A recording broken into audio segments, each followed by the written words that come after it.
We are going to use this set of data for our example. For us to achieve this, first, let us set up our output table. We are going to use data validation to select our product.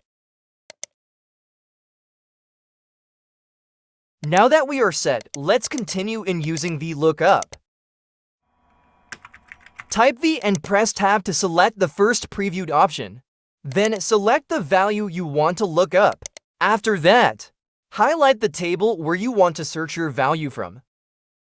Then select the column number of the value you want to return.